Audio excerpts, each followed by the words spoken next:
she obviously didn't see the quality in me. I'm like, well, bro, like, you know, you got to look at your life, man. You know, look at the things that you got to level up if you want that kind of girl. And then from there, it was called Get Real with Pamela. It was the name of the TV show up in Hollywood. So I'm like, oh shoot, like, okay, I go to Hollywood, stay away from the pornography as well. The porn just, it ruins your mind, it ruins your expectations and all that stuff. You got to actually know who you are. You can't love yourself if you don't even know who you are. Obviously, whenever you see women wherever else, you don't think of them in any other regard, like they have their own career, they have their own passions, and that no, they're just sex objects. That's how you see them. Every person on this planet was meant for something. And if we don't believe that, then what is life? What purpose is there in life? When it comes to a relationship, you know, people try to fix other people, and that's the problem, is that you can't, it doesn't work that way, not from the get-go. Growing up in a conservative Christian family has helped him to have the right balance and faith later on in his life. From working 13 years in the medical field, saving lives and getting to hear some incredible stories from people that went through it all, to discovering his passion for helping people, today's guest has quite the story.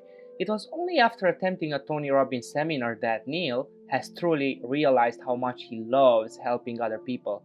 From there, sky was the limit for him, becoming a life coach and later on transitioning into dating coaching and helping people with their relationships. We touch on a multitude of topics with Neil, from attracting the right partner, knowing what you want from a relationship, to his take on the hookup culture, pornography, and discovering your own purpose. Guys, this has been an absolute gem of an interview, to be honest with you, but I will leave you to it. So without further ado, ladies and gentlemen, Neil Socarras.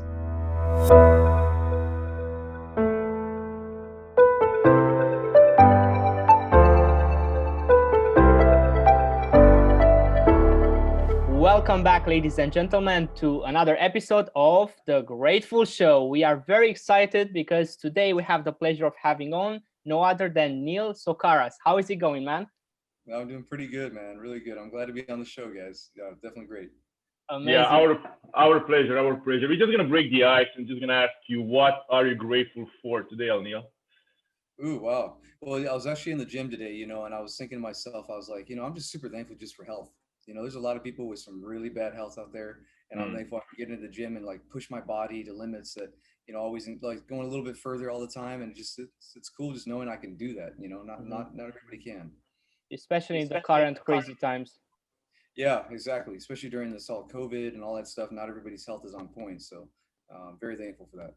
Yeah, we gotta be grateful that the gyms are not closed as well. Even if I have to wear a mask, I'm still going. I'm going to be at the gym.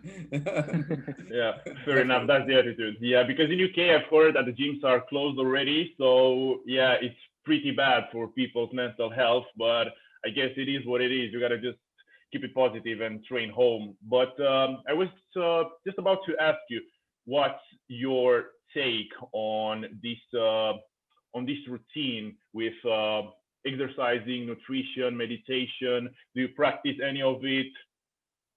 Yeah, I do actually. Yeah. I mean, so, you know, I live a busy life, and I think most people who are trying to do anything significant on social media, just in life in general, they got a business or career or whatnot. We're busy. Everybody's busy, especially if you have a family and relationship and all that stuff. So I think it's all about compartmentalizing, you know, your mindset on what you need to do it, and then making sure that you're daily disciplined with your those small little so like I have simple routines when I wake up in the morning, little things like three things I do every single day. You know, I wake up and I like as a Christian guy, I drop to my knee and I say thank you for this day.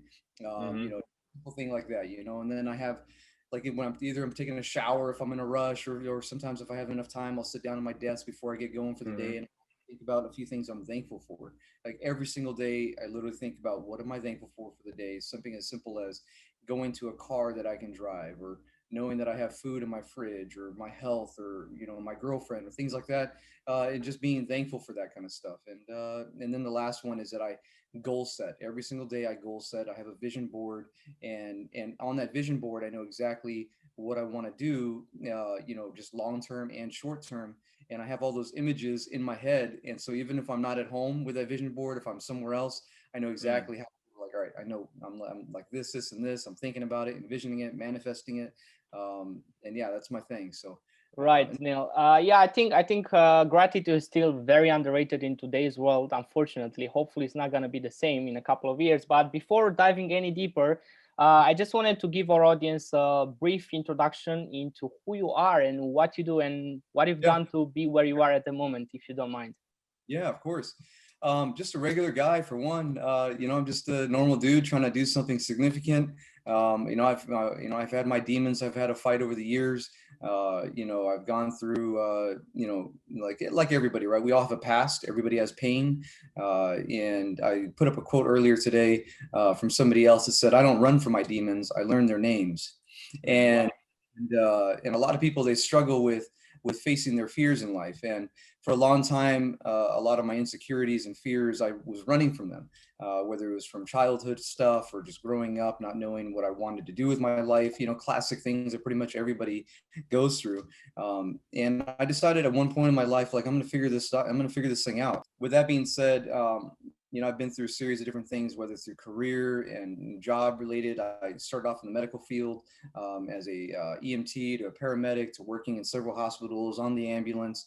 I love people, love working with patients, but I've been doing it for 13 years in the medical field. I currently work in the ER in the emergency room as an EMT. I love it. It's great. I see a lot of stuff on a daily, including with the whole COVID thing and all that stuff. But I realized a few years back, like 3 years ago, that I wanted to make a serious difference in people's lives, like actually do something that I felt was adding some serious value. And even though the medical field, it's not to say that people who, nurses and doctors and so on, don't add value. Of course.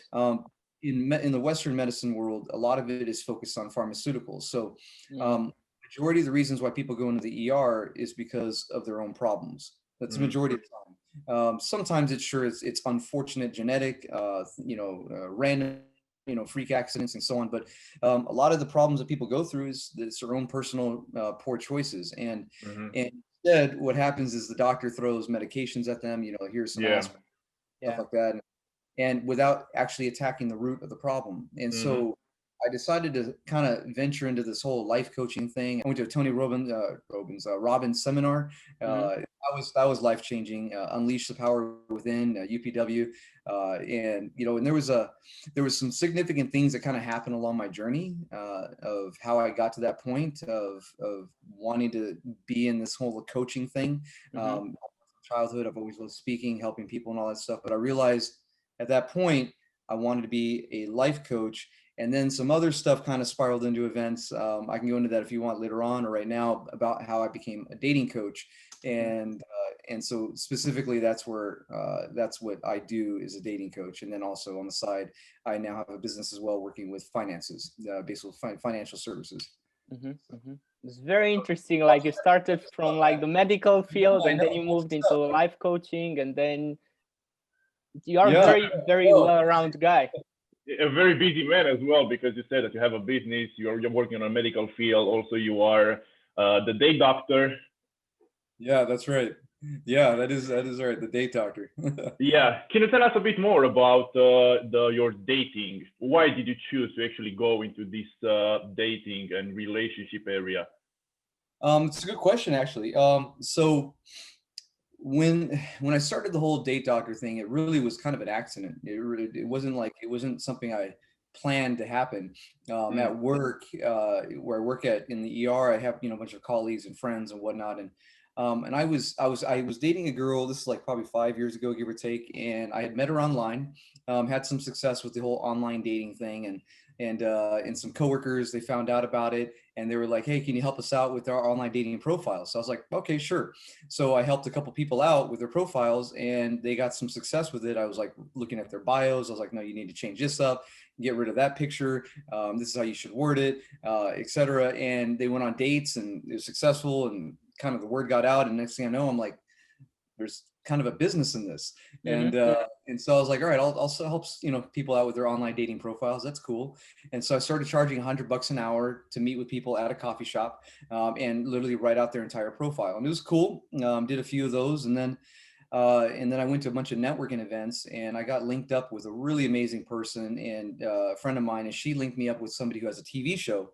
And then from there, It was called Get Real with Pamela. It was the name of the TV show up in Hollywood. So Wow. I'm like, oh shoot, like, okay, I go to Hollywood. I'm thinking, I'm like, oh, this is big time now. You know, I get a little TV show for the internet, and it was pretty cool. Like it was, and then from there, a lot of my follower base kind of boomed from that point on. And so I decided, I was like, well, I don't want to be just known as an online dating coach. I want to be known as somebody who's helping people out in their daily lives, much more than just online dating, but like life coaching type thing. And so I transitioned it to the Date Doctor. Got the idea from Will Smith from Hitch. So you are the Latino shorter version. Yeah. Yeah. That's very And also, interesting. Sorry to interrupt you, Keep but going. I just wanted to ask you before we dive any further. You mentioned online dating, and I wanted to see your take on. Do you believe that the whole online medium, the online area, has improved relationships overall, or has it actually damaged relationships and how people find their other half? Has it make it better or worse? That's a good question. That's a really good question. I would say that the online dating world it's been a really good thing for people who are obviously they have busy lives and so on. But I think that the best way to put it for the online dating world is it's made dating more accessible to people who want to date, who have busy lives, but it's also made it more shallow. And you know, because options, right? And the hardest thing about that the online dating world has brought to the dating world is there are so many more options now.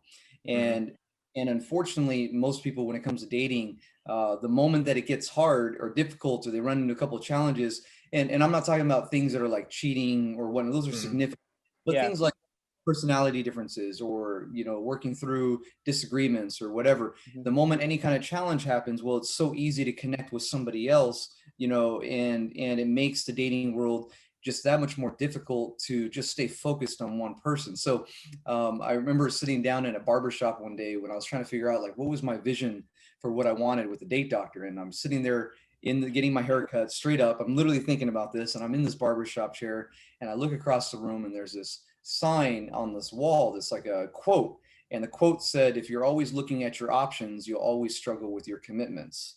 Wow. And Yeah, very deep one. the moment I saw that quote, I'm like, wow, that's it. That's why I want to do this, to help people with this option mindset of always looking around, instead where you just become the best version of yourself. And then you find somebody who you attract that's in alignment with that. And then you begin to work through those problems or difficulties that you might have, or differences or whatnot in any relationship that you feel. You know? So, yeah, I think it's good and bad. Yeah, absolutely. And I think that people and how society is basically building us as people is to not really like commitment, and to always have those multiple options. When you go on Amazon Prime and you see multitude of things that you can choose from, when you go on Uber Eats and you want to order some food, it takes you about an hour to decide on what you want to eat because you have so many options. Yeah. But if you like commit to a diet, for example, if you are to like commit to a diet, it's always easy because you know you're gonna eat probably most likely the same things all the time. Exactly. Yeah, and you're gonna have to choose like between that many things, so you just have more time to focus on the things that really matter, isn't it? Yeah, exactly. You know, that's the problem though, is that that the dating world is you know, there's just so many things to focus on. It's hard enough to focus on building a relationship if people are not focused also on building themselves. And everybody's so distracted with so many things, entertainment and social media and so on, where people have forgotten that you know, your biggest asset in life is you. And that's so true. You know, and you know, so building your own mindset and your purpose and all that good stuff, and then you attract somebody who, you know, who's in alignment with that as much as can be. You know, obviously there's no such thing as perfection, but somebody who's in as close of alignment with what you want to do in life and where you're going.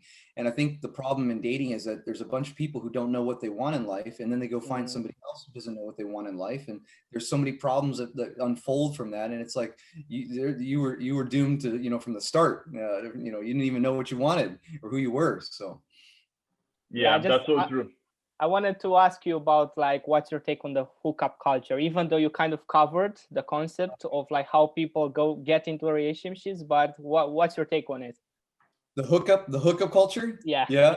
Well, so It's a good one. I think that the best for me, the best way to put it is that for one, I'm no judgment of persons, right? I'm not going to be like out there like, yeah, you should never do this, blah, blah, blah. Yeah. I think that there is a time, realistically speaking, and I look back on my own life, that there's a time where it's like, you know that you're not ready to date, right? You know that you're not. You have a lot of things to you're building something, you're in school, somebody's, whatever it might be, they have something to work on in life and they just know that they're not ready. They're healing from something past. And so the next question is, well, we all have needs. And so, I think that in that mindset, it's okay, cool. That's fine if you know that you recognize that you're not ready to date. So if you are going to fulfill those needs, make sure that you're 100% honest with the person who you're with. That listen, I'm not into it ready for a relationship. I'm not looking for anything serious. And then as long as they're completely aware with that, there's open dialogue and communication, then both people are accepting, cool. But it's when people lie, and that's what happens when a lot of people, they lie about like, oh, I think I'm ready, blah, blah, blah, and then they pull out. They're like, I'm done with this thing, and it's like, oh, wow, okay, you just completely led this person on, and you think that's okay. And that's why so many people get hurt in dating. They get these, this sour, mindset about it. It's because people are playing games instead of just being real, be honest from the get-go. Yeah. And in order to be real and honest, you gotta just love yourself. And I just remember that quote. I don't remember it exactly, but it says that in order to actually find someone who appreciates you and who loves you first, you gotta love yourself. What's your take on this? 100%. You can't, yeah, there's no question that you can't really fully love somebody else if you're not really loving yourself, like you said. But I think to get to a deeper level than that is that you got to actually know who you are. You can't love yourself if you don't even know who you are. So what does that entail? That entails things like, you got to compile your life all together to where you are now. You look at your childhood, you look at your upbringing in school, you look at what things that make you passionate in life, what are your goals, where are you at financially, how are you physically, all these things, you put it all together, and then you're like, okay, this is me, and now where am I going? You got to have some sort of direction in life, and I think that's the biggest problem. Many people have never sat down to like do the homework, do the work on you, the inner work, and then you can better love yourself because you know who you are, and then you can love somebody else in return. And that's where it all starts. Yeah, that's so true, because people just want to be loved when they don't actually know themselves, and it's like very sad because you are just going to someone and you are just asking basically for their love when you don't love yourself, which is, I don't know, is a bit dumb. It is. It definitely is. And the reality is that there that level of expectation that you want somebody else to love you when you don't love yourself is completely false. You can't. It's impossible for somebody else to fulfill your happiness. That has to come from within. And a lot of people in dating, they're looking to lean on somebody else for their source of happiness and purpose and fulfillment in life. That's the biggest problem, is that doesn't somebody else. That has to come from inside of here. And the cool thing about that, though, is that when you know that, and when that happens for somebody where they know exactly who they are, what they want, and so on, and they attract that person, most likely they're going to attract the person who also has figured out that they are in love with themselves and that they have purpose in life and so on. And it's not two complete, or half people coming together. It's two whole people coming together for like a purpose in life, like a mission of where they're things become most passionate. It's not like and of course, even within a relationship or dating or whatever, there's going to be moments where one person is, quote, stronger and the other one might be a little bit weaker at times, where they might be going through something and the stronger one's going to have to pull them up, or vice versa, and that's just natural. But the idea is that you're not trying to help the other person figure out their life, though, because that's where problems happen. I'm not here to help you figure out who you are. That's your job. I'm just here to help, like, let's live life together. Like, let's go try, let's go help people. Let's go make money. Let's go, whatever mission, purpose we're chasing, let's do it together. That's the real goal. I really agree with everything that you are saying. And I was mentioning with Bogdan on another podcast of ours not very long ago, the fact that people have this mindset that whenever they find in this example, themselves in a bad relationship, they are like, oh my God, why am I always getting into those relationships? It seems like everyone is flawed. Like, it seems like everyone is so bad in relationships, and they don't take ownership for the fact that at the end of the day, they attracted that person through their actions, through their energy, and through the way they portray themselves. They attracted that person to Yep. them. So Yep. what do you think of that? Is whose fault is when that happens? Isn't it the fault of the person that attracted the other one? And like both of them have to take ownership. It's not like I came to you and I destroyed your life and you were such a great person beforehand. For sure. Okay, well, I'm going to get a little transparent here then. One of my biggest struggles that I realized, unfortunately later in my dating life than I wish I would have. I wish I would have recognized this problem a long time ago. I kept on dating, these were good women, but the problem was that I was attracting women they had a lot of things in their own life that they were trying to fix. And I had this mentality, and this is a classic mentality as a man, it was I wanted to help them fix that problem. Right. And a lot of men have that. We have that in us, and women have it as well in a different way, where they have that nurturing motherly aspect. Also want to help fix the guy who's got a bunch of shit in his life that he needs to organize, and she's attracted to that because he's it's kind of a toxic thing without even realizing it. And what I was doing was I was subconsciously attracting these women who I was always trying to fix something. And then the relationship would fall apart, and I would always like, well, why is this happening? And I couldn't put the puzzle pieces together until one day I finally sat down and I got super deep with myself, and I started figuring out issues from my childhood to my upbringing, that this was the person I've always been. Even look at me now as a dating coach. I like fixing problems. It's always been me. Like I like helping people in a way, right? But you can't do that in a relationship. When it comes to a relationship, people try to fix other people, and that's the problem, is that you can't, it doesn't work that way, not from the get-go. Of course, long-term in a relationship, there's going to be problems for sure. And then you address those problems together, but from the get-go with the intention that I'm going to help you, never works. I was listening to this book, you probably already heard of it and probably read it, The Rational Male.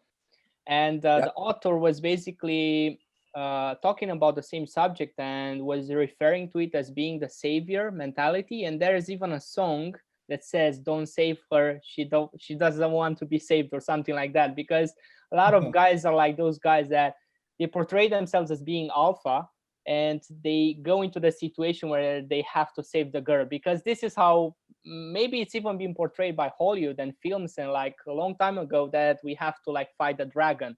But they kind of understood it the wrong way, I guess. And like as you said, when they see someone flawed, or they see someone in like a worse situation than themselves, they feel like it's up to them to like go to that person and fix that person instead of actually fixing themselves first. Right. That's exactly. That's a good book. What's the name of that book again? The Rational Male. The Rational Male. I'm gonna look that up. I've not heard that book yet. It's very controversial, because I can tell you for sure, I was telling my mother about some concepts about women, and how basically women in the last 60 years or so have basically feminized the male through what happened through like the whole industrial revolution and everything. I was telling my mother some concept, and she was like, stop reading that book, that's garbage. And I was like, no, it's real, it's true. It's true, yeah. 2020 is different than it was back in the day when 100%.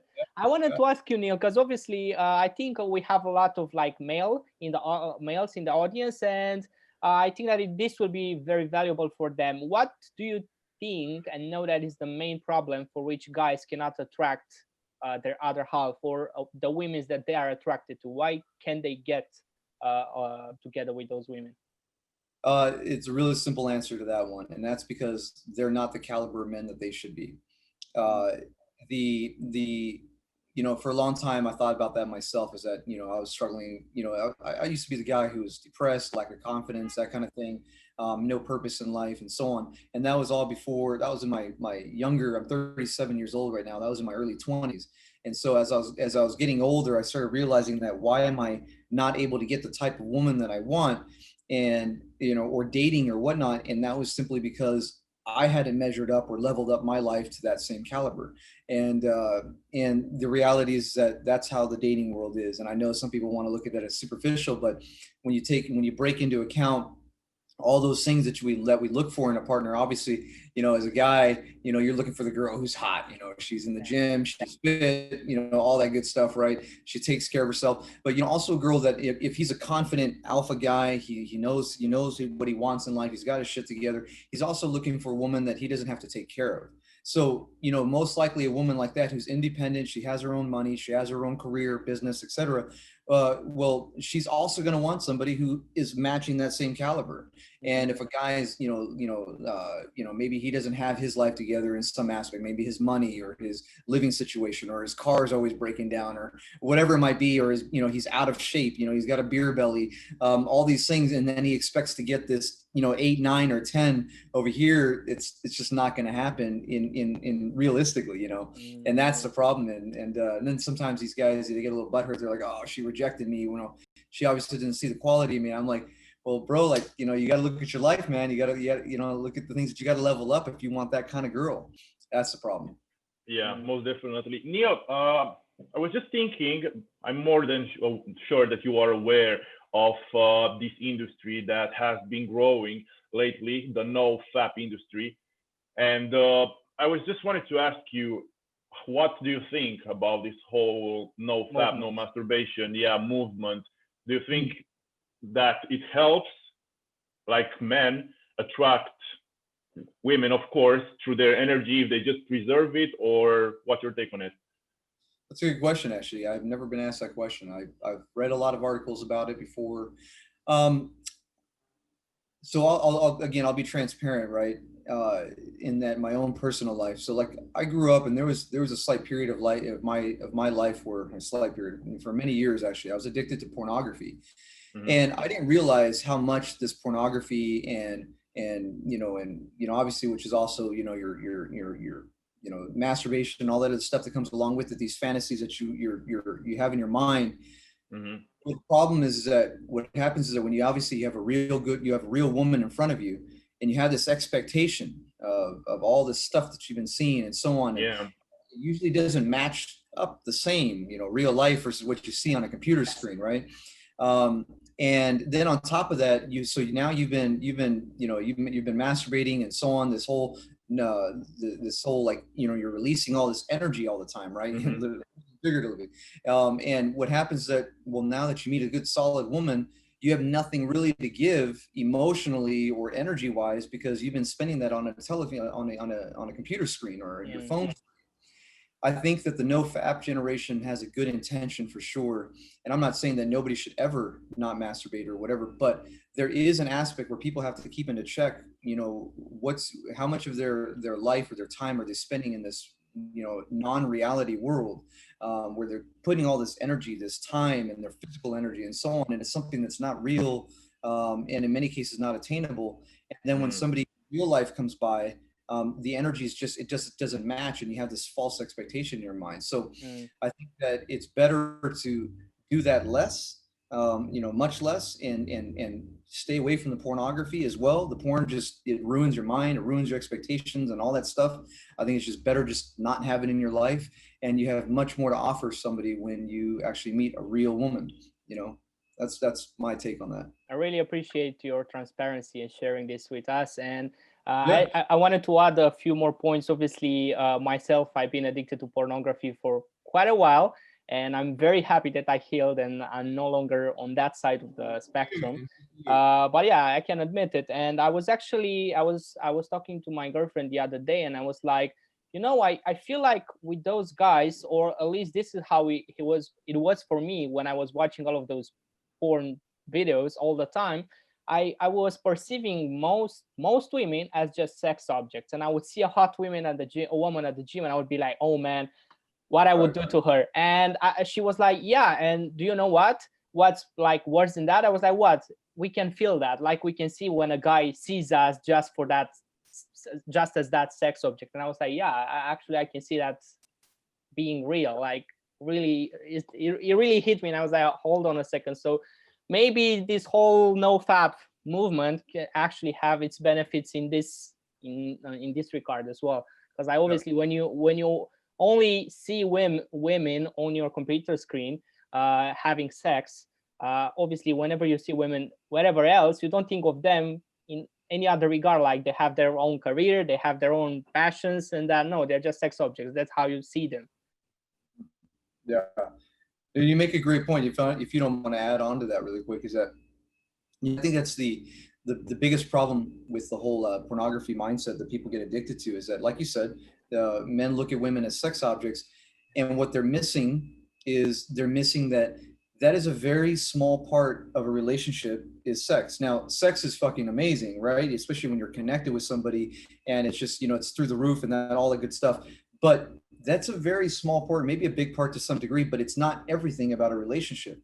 And so what happens is that when a guy gets focused on just that, that's his whole mindset, because he's seen so much porn, he has all these fantasies and so on, he forgets that you need to have communication in a relationship. You need to get to know who she is, what she wants in life, all these other things. Like you actually get to know the person, who is she, and not just what is she, like to fulfill your desires. That's the biggest problem with pornography. It completely almost cuts that off. Yeah, definitely agree. Also, I just came across this article, and in my opinion, it was a bit wrong that most of the women are just materialistic, and when they're trying to find the man first, they look at their financial situation to provide them that security. And in a way, it's true, of course, but the subject and the article was just projecting that it's the main thing that a woman is looking. What's your take on that? Do you think it's false? Do you think it's true? Yeah, no, it's definitely true, 100%. I think that as we're living in a time right now where obviously there's so much materialism in the world, right? There's the nice cars, the homes, the partying, the nightlife, all these things, right? It's becoming, it's way different than it was, 30 years ago or 20 years ago, whatnot. So because of that, especially if you live in a urban city where there's lots of stuff happening, and those are the types of women that you're going to be seeing all the time in those cities where there's lots of competition, so to speak, right? Well, when it comes down to the materialism or the financial security aspect, majority of women, even if they have their own money, they like the idea to know that a man can take care of them, that he can support, etc. There's that security aspect. It's just innate. It's in us as humans, and it's also as men we want to be the guy to take care of them. There's that role play there that's just DNA or whatever. I think that in some degree for women, if they're not careful, that whole money thing, even though I understand where a lot of women come from on that, and they don't want, if they're making, let's say $100,000 a year, US dollars, right? I'm sure what that comes out to, where you guys are from in Romania, but let's say 100K a year US dollars, right? And a guy, let's say he makes $60,000 a year, and he's working a hard paying job, takes care of himself. He's got his shit together, but he's not making 100K a year. And so if she looks at him and says, oh yeah, he's not making enough, but he's an amazing guy, and she writes him off, I think that's a problem. I think it's a really big problem. And that happens a lot. It's like, well, he's not a bad guy. He's a great guy. He's a stable job. Just unfortunately, his job doesn't pay him 100K a year. Now he might at some point in the future do some other stuff, maybe an online business or something like that to raise his income. Sure. Yeah. Let that be the sole determining factor of somebody's worth or worthiness of your love or affection or whatever. I think that's really wrong. But it does happen. And at the same time, though, the other side of that is that if a guy isn't making enough money and that's because he's lazy, that's a different story. If he's doesn't want to do anything with his life and he's expecting that this girl who's independent, has her shit together, has a career, she's a boss, and that she's going to be into him, that's unrealistic. That's fantasy thinking. So there's like a balance in both, in my opinion. Couldn't agree more, to be honest. Yeah. Bogdan? Neil, yeah, of course.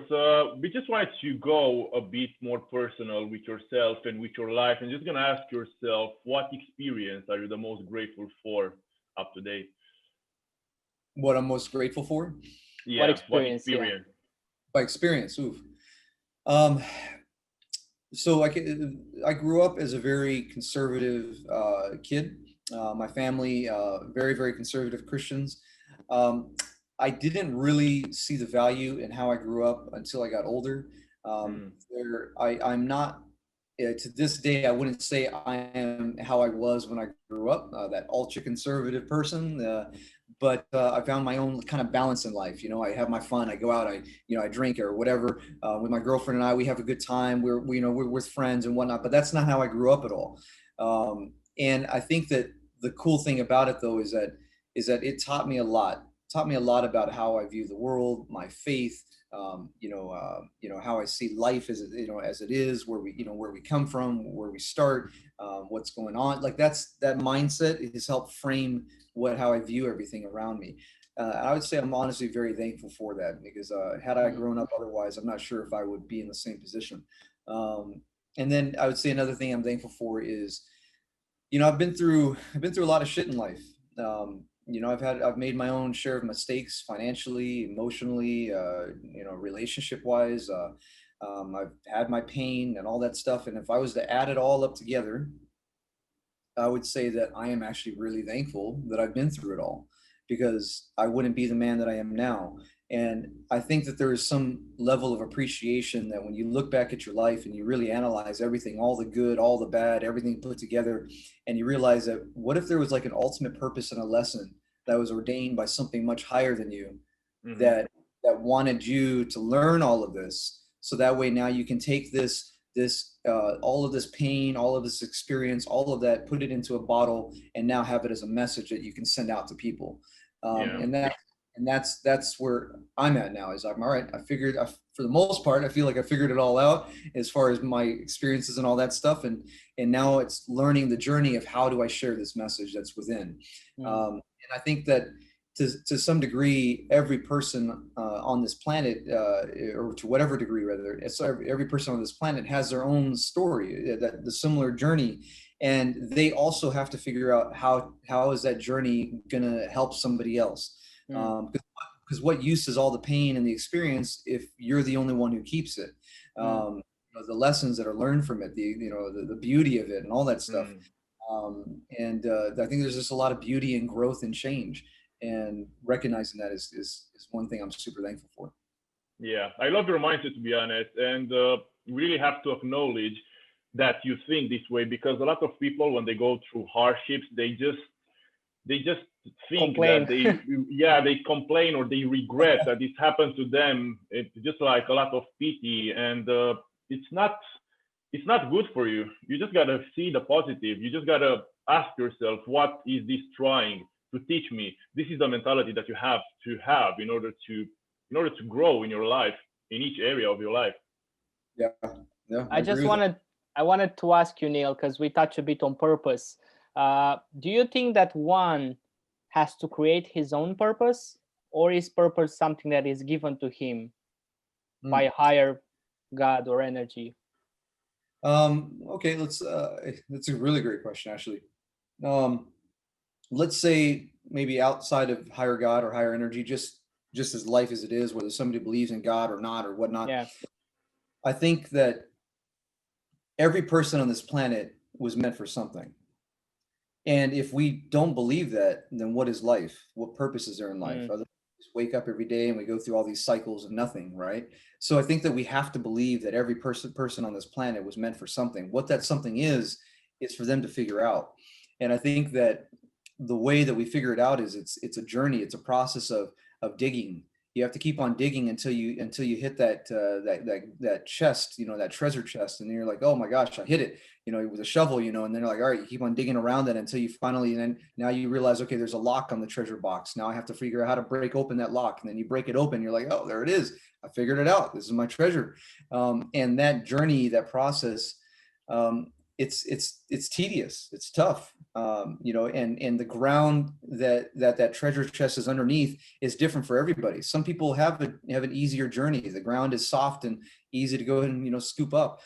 For other people, it's hard as a rock, and it requires a jackhammer and stuff like that to get really deep to figure out what's down there. But regardless of your journey or where people come from or their background, culture, race, whatever, all of that stuff is that figuring out what are you meant to do, and you got to keep on digging until you figure it out. And I think that just the best beauty in life is that finding that purpose. Mm. It's a very good analogy with digging after the treasure. I love it. No, man. Yeah, Yeah, a lot I of think people obviously. Yeah, sorry for interrupting. A lot of people have ups and downs, and obviously we tend to focus more on our good things. But sometimes we just got to be aware of the bad things that we are aware that we are doing. And that's why I'm just going to ask you, what's one thing that you would change about yourself at the moment? Is again, this goes back to how I grew up, and I have to constantly keep in check, my mind in check, to not be too judgmental or critical. Because I have a very analytical mind, so I'm always watching things. I'm always watching people. I'm watching how they do things, what they're not doing, what they should have done, etc. And I have to be careful not to judge somebody on their journey because their journey is different than mine, or where they're at in life or the mistakes that they make because I've made my own. And so I have to consciously be aware of that and turn that off and be like, all right, be patient. Be patient because you've screwed up a lot in your own area, in your own life and certain things. And thank God he was patient with me. God that I was able to work through it all. And so, yeah, not being critical and judgmental so much, and learning just to be able to, turn that off sometimes and just kind of, accepting somebody as they are, or just embracing the conversation with them, and not trying to give them advice all the time. Very interesting. I think I can relate 100% with that. I think almost everybody can relate to this. I remember like a couple of years ago when I first started my personal training journey, and I was all into this competition thing. And when I was training someone, I was just getting upset that why doesn't he or she want to actually build a muscle and to be big, to be strong? And I was wrong, because like you said, everybody has its own journey. Maybe they just wanted to be a bit more fit, a bit more healthy. And it was very narcissistic, I can say, from me to actually have expectations from the other people that they have to be exactly like myself. Right. Yeah, that's true. That's true. Hey, it's everybody's back to the whole fitness thing, is that everybody's body's different. And I think exactly. Everybody has to recognize what is your body capable of doing, and not everybody's meant to be Arnold Schwarzenegger. And so when you recognize that, okay, this is what I was given, and this is what I can do with this, and you push yourself to the max. Fitness wise, I definitely have not found that max for me.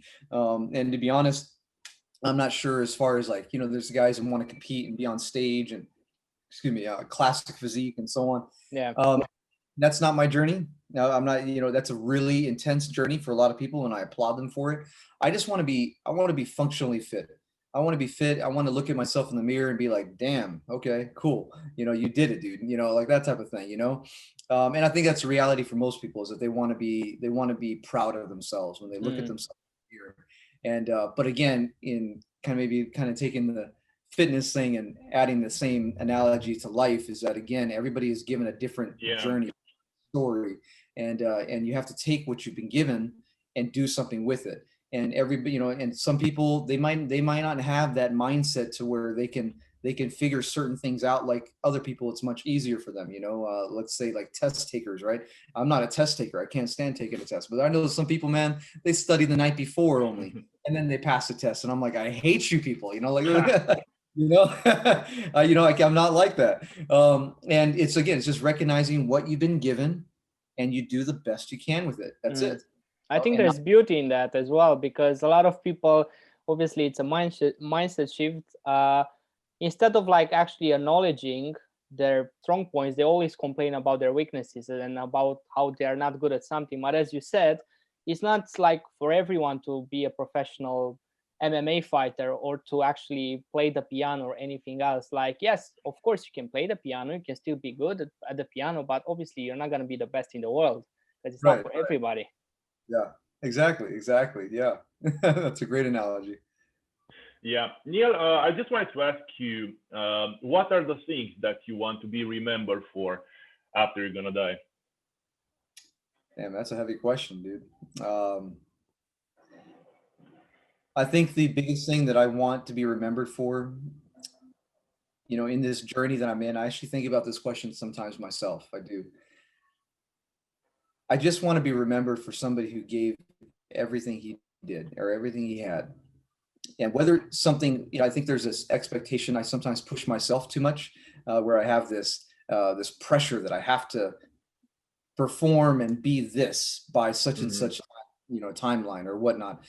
And I don't, I'm learning as I get older now and whatnot that timelines are cool. That's great, but just enjoying the process. And as long as you are giving it everything you've got, no excuses, no bullshit, just give it everything you've got for whatever it is that you're trying to do.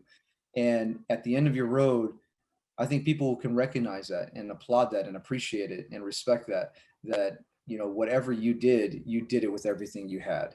And there's beauty in that. There's beauty in It applies a lot in sports. Sorry to interrupt you. It applies a lot in sports as well. I remember one of my last physics shows, I was speaking to my coach. I was like, do you think I have any chances of like getting top 3? He was like, bro, it doesn't really matter whether you get top 3, top 5, or top 10. What you have to like acknowledge is the fact that you actually gave your all. Like you went through the diet, you've done the training, you've done the cardio, like there was nothing you could have done more. And if you actually are in that position, well, you can't really complain. Like it is what it is at the end of the day. Yeah, exactly, man. Yeah, I think it's one of the hardest things is that sometimes we've heard this before, that we are our own worst critics, right? Oh yeah. All the time, right? We're like, I should have done this, I could have done better, etc. And to some degree that's good because we push ourselves. But there's also a balance in that where it's like, just as long as you're doing the best you can and recognizing that, and this is the hard part about life, is that no matter how great you become at something, the best that you can be, there's a chance that there's somebody else better. Oh yeah. Like not everybody can be Michael Jordan. No matter how great a basketball player you think you are, there's going to be somebody else out there better than you, most likely. And I think all that comparison mindset, where we're like, I could have, I should have done it. As long as you just do everything you can and then leave the results to work out themselves, they'll come as as it happens. And whatever those results manifest to, whether, let's say it's business, whether you make, tens of millions of dollars or you make $1 million, whatever it is, you just give it all you've got. And that's all that matters. Yeah. Absolutely. Talking about money, just wanted to ask you if you consider being rich as something selfish. Definitely not. No, not at all. I think that there's no. There's a quote I heard. I can't remember let's see if I get it right. Help me out if you guys remember this quote, but something like, "There's no beauty in poverty. There's just very little that you can do with being poor." Is essentially what the quote is about. I mean, it's not to say that being poor is bad, but the greatest changes in the world usually, not always, but usually, is because somebody who had influence with money. And a lot of people are afraid of money. They're afraid of money as if it's going to corrupt them. But I think the mindset should be that before you become rich or whatever, is that you start working on that character to where I'm going to do something with this money that's positive to give back into the world, versus if somebody's mindset is, I just want to buy Lamborghinis and pop bottles and parties and shit like that. Well, I mean, that might happen, sure, but like, it's not going to be fulfilling. The money you get, it's just going to be, you're going to want more. There's always this greed factor. There's no fulfillment in that. But if that mindset is, I want to be rich because I want to actually do some significant shit in this world and live a nice lifestyle. I want to buy myself the things I've always wanted. I want freedom and so on.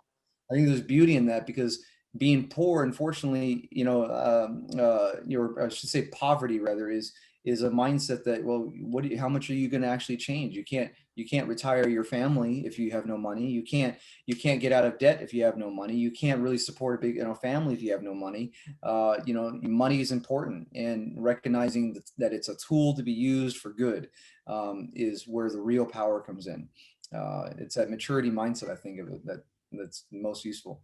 Couldn't agree Yeah. more. And I would argue, might spark a bit of controversy in our audience. I would argue that actually being poor is more selfish than being rich, because when you are poor, you only take decisions short term for yourself and for your comfort. You don't think of all the other people that are actually affected by your poverty. You Yeah. don't think about the kids that you're gonna have that you won't be able to sustain and give an education to. Like, you could say that it's more selfish to be poor, actually.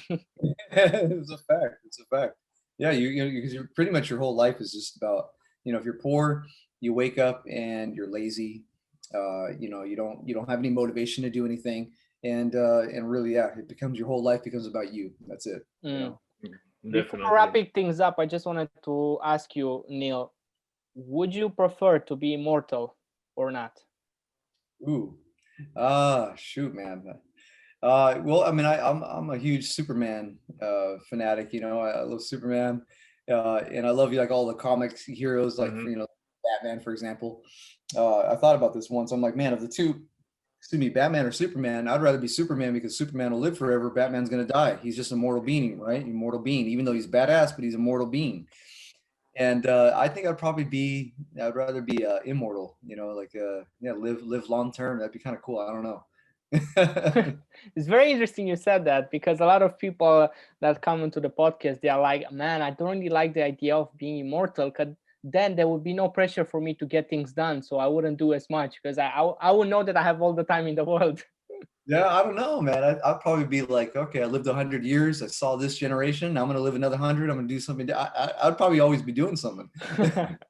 This is what I would choose as well. I know that a lot of people are just choosing to just end their life at some point, which is obviously natural. But yeah, I just find like amazing, it, like you said, the process of knowing more, of like meeting other generations, how they think, how they are, and it's yeah, it's very interesting. Yeah, it definitely is. Yeah, Yeah, Neil. Yeah, please look, go on. really quick. I'm going to add on that really fast here. I think that though there is a beauty aspect though of being mortal. Yeah, That we realize that there is a timeline for our life, because yeah, obviously the is immortality for us as humans. So I think that timeline is what gives us the kick in the ass to get shit done, because time is yeah, running. We look in the mirror and you see a gray hair and you're like, oh my gosh, okay, it's happening. And it just reminds you that you don't have this infinite amount of time that we think. And sometimes when we're younger, we think that we have all the time in the world, or I have time to do this, or I yeah. have time to do that. And the reality is you don't. You don't have the time to do all these things that you think that you can do. Like today is the day to get shit done. And that's the motivation that I think being mortal has. Life is very short. It's not forever. Mm. I think Cool. I'll agree more. one of the most motivating quotes, if you want, from Gary Vaynerchuk.